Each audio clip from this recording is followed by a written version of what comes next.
नमस्कार, मी राहुल भैयाजी वाघ, राहणार सावनेर, जिल्हा नागपूर. आज पेंढरी या गावामध्ये काकडे साहेबांच्या शेतामध्ये विजिटसाठी आलेलो आहो. KCM तंत्रज्ञान यांनी सुरुवातीपासून वापर केलेला आहे.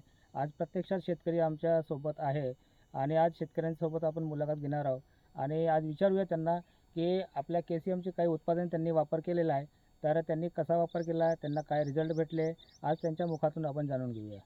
नमस्कार, नमस्कार सर. मी रवींद्र नारायणराव काकडे.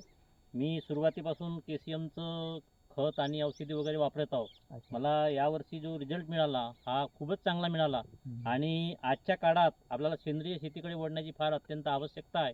कारण आपण केमिकल्स आणि रासायनिकमुळे आपल्याला खूप वेगवेगळ्या बिमाऱ्या तयार होत आहे आणि त्यामुळे मला KCMचं जे ग्रुप मिळाला मी त्यांचे फार आभार मानतो आणि हेच पद्धती प्रत्येक शेतकऱ्यांनी वापरून आपण सेंद्रिय शेतीकडे वळण्याचा प्रयत्न करावा अशी मी आजच्या तारखेत त्यांना विनंती करतो. मला एक विचारायचं आहे काकडे साहेब, तुम्ही हे जे सीड वगैरे आहे, आता तुम्हाला सीड विषयी विचारतो की सीड कुठलं लावलं तुम्ही? सीड मी हे साध्या पराठीचं सीड आहे आपलं, अच्छा. 659 राशीचं. राशीचं सीड आहे. सुरुवातीला तुम्ही बीज प्रक्रिया केली होती का? नाही, बीज वगैरे नव्हतं केलं नाही मी. केलं. जसं मला पारंपरिक. सुरुवातीला आपण तुम्हाला सॉईल केअरची नावाचं आपण ग्रॅन्युअल दिलं हो, होतं बरोबर. 8 किलोचं. हो हो तर हे तुम्ही 4 एकराला तुम्ही वापरलं वापरलं, आहे. बिलकुल बिलकुल. तर पहिलं ग्रॅन्युअल तुम्ही एकदा वापरलं, परत हो, तुम्ही पहिला डोस. पहिल्या डोजला वापरलं, हो. सेकंड डोजला पण वापरलं का? सेकंड डोजला पण वापरलं. दोनदा तुम्ही वापर केला आणि तुम्ही आता या प्लॉटवरती कंटिन्यू 3 फवारण्या KCMच्या हो, घेतलेल्या आहे. हो हो. तर पहिल्या फवारणीमध्ये तुम्हाला एक्झॅक्टली किती दिवसात बदल वाटला कपाशीमध्ये? तरी कमीत कमी 7-8 दिवसात रिझल्ट भेटला असेल. 7-8 दिवसांनी तुम्हाला हो, रिझल्ट पाहायला मिळाला. भेटला. हो, हो. म्हणून तुम्हाला विश्वास बसला आणि मग बसला. तुम्ही एक Second दुसरी पण फवारणी हम्म. आणि तिसरी सुद्धा फवारणी यांनी घेतलेली आहे. हो. आजची तारीख जर विचार केला तर 29 सप्टेंबर 2024 मध्ये इथं आज आम्ही आहो प्लॉटवर आणि या प्लॉटची कंडिशन, आजूबाजूचे प्लॉट आम्ही बघत आलेलो आहोत, पण एक चांगली कंडिशन आहे. मी हे म्हणणार नाही, शेतकऱ्यांनी सुद्धा सांगितलेलं आहे आणि त्यांचे हे अनुभव आहे. इतक्या वर्षापासून शेती करताय आणि ते अनुभव त्यांना आहेत शेतीचे. पण KCMचं तंत्रज्ञान त्यांनी जो वापर केला त्यांच्यापासून खरंच त्यांना एक चांगला फायदा मिळाला.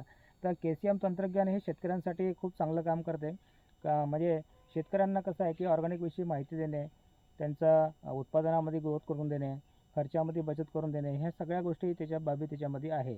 तर आज शेतकरी, मला एक सांगा, तुम्ही हे औषधं वापरले तर तुम्हाला समाधान आहे? हो, समाधान.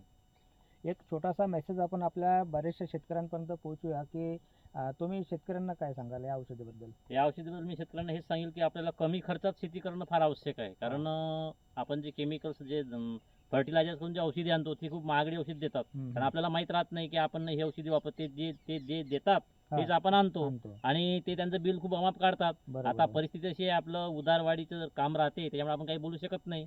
परंतु शेवट जेव्हा आम्ही त्यांचा जो गणित काढतो आम्ही शेवटी, तर ते बजेट तेव्हा काही वाचत नाही आपल्याला. म्हणून मी स्वतः ठरवलं की आपण एक शिक्षित शेतकरी आहोत, त्या हिशोबाने आपण शेती करायला पाहिजे आणि परवडेल तशी शेती करायला पाहिजे.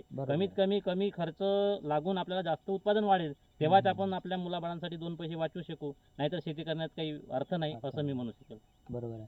हे आपण आज शेतकऱ्यांचे मनोगत घेतलेले आहे आणि माझा पण एक संदेश आहे शेतकऱ्यांना की किमान एक सुरुवातीला एक 10 पंपाचं औषध सुद्धा वापरून बघायला पाहिजे, रिझल्ट बघायला पाहिजे.